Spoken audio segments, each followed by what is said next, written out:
మేడ్చల్ జిల్లాలో ఈ నెల 25న రాజకీయంగా కీలక పరిణామం చోటు చేసుకోనుంది. మునీరాబాద్ లోని అద్వయ కన్వెన్షన్ హాల్లో వేదికగా కవిత కొత్త రాజకీయ పార్టీ ఆవిష్కరణ సభ ఘనంగా జరగనుంది.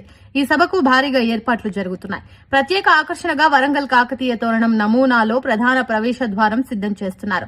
సభ ప్రాంగణంలో తెలంగాణ ఆత్మ గౌరవాన్ని ప్రతిబింబించేలా తెలంగాణ తల్లి విగ్రహంతో పాటు డాక్టర్ బిఆర్ అంబేద్కర్, జ్యోతిరావు పూలే, ఆచార్య జయశంకర్ విగ్రహాలను ఏర్పాటు చేస్తున్నారు. ఉదయం 8 గంటలకు సభ ప్రారంభమై 10 గంటలకు పార్టీ పేరు మరియు జెండా ఆవిష్కరణ జరగనుంది. అంతకుముందు కవిత అమరవీరుల స్తూపం వద్ద నివాళులర్పించి సభకు హాజరవుతారు. అనంతరం మధ్యాహ్నం 12 గంటల తర్వాత సుమారు 2000 కార్లతో భారీ ర్యాలీగా బంజారాహిల్స్ వైపు బయలుదేరి పలు నియోజకవర్గాలు మరియు ఓల్డ్ సిటీ మీదుగా పార్టీ జెండా ఆవిష్కరణలు నిర్వహించనున్నారు. ఈ కార్యక్రమానికి 40 నుండి 50,000 మంది హాజరయ్యే అవకాశం ఉందని నిర్వాహకులు అంచనా వేస్తున్నారు. అందుకు అనుగుణంగా 60,000 మందికి భోజన ఏర్పాట్లు, సభా ప్రాంగణంలో 20,000 మందికి కూర్చునే సామర్థ్యం ఉండగా చుట్టూ 18 ఎకరాల్లో విస్తృత సదుపాయాలు కల్పించారు. వృద్ధులు, దివ్యాంగుల కోసం ప్రత్యేక వీల్ చైర్ సదుపాయాలు, ప్రత్యేక మార్గాలు ఏర్పాటు చేశారు.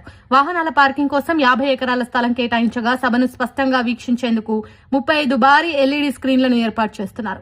మొత్తం మీద ఈ సభ తెలంగాణ రాజకీయాల్లో కొత్త చర్చలకు దారితీయనున్న కీలక ఘట్టంగా భావిస్తున్నారు.